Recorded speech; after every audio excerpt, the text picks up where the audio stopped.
श्रीराम जय जय राम। नमस्कार। आज दिनांक 8 एप्रिल। विषय आहे शंका न ठेवता नाम घ्यावे। नामस्मरण करायला सांगितले की लोक सबबी सांगतात, पण खरोखर नामस्मरण करण्याच्या आड काहीच येत नाही। काम करीत असताना सुद्धा उगाचच इतर विचार मनात येतातच ना। मग तसेच नामस्मरण करायला कोणती अडचण आहे? उगाच दुसरे विचार करण्यापेक्षा भगवंताचे नाम घ्यावे हे बरे नाही का?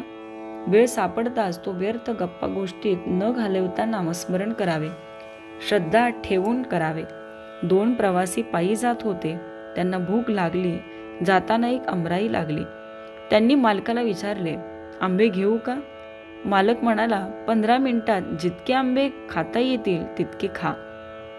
दोघांपैकी एक होता, तो मालकाजवळ चौकशी करू लागला।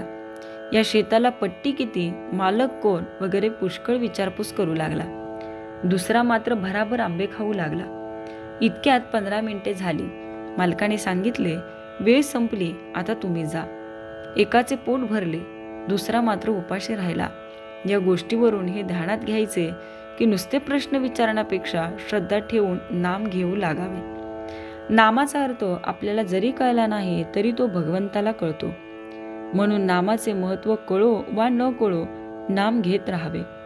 ध्रुवाने काय केले?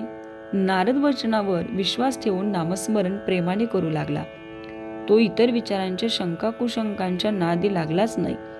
एकतत्व नाम हेच त्याने धरले, म्हणून त्याला नारायण प्रसन्न झाला। संत निस्वार्थी असतात, ते तळमळीने सांगतात। त्यावर आपण श्रद्धा ठेवावी आणि नाम घ्यायला सुरुवात करावी आणि अखंड नामातच राहावे। नाम किती दिवस घेत राहावे? नाम सोडावेसे वाटत नाही तोपर्यंत ते घ्यावे। नामात रंगून जाईपर्यंत नाम घ्यावे। नामस्मरणात रंगला की नाम सुटणारच नाही। भगवंताचे नाम हेच श्रेष्ठ आहे। त्या नामात रंगेल तोच खरा। चरित्र विसरले तरी चालेल, पण नाम विसरू नये, कारण नामात सर्व चरित्र साठवलेले आहे।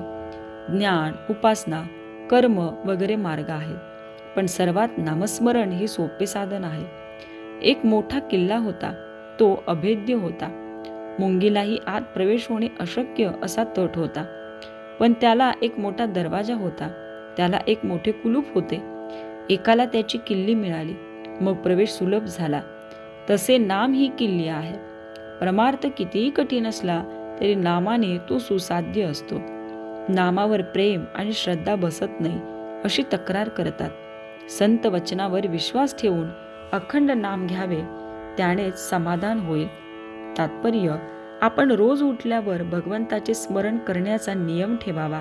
स्नान वगैरे गोष्टी झाल्या तर कराव्याच, पण त्या वाचून अडून बसू नये। श्रीराम जय राम।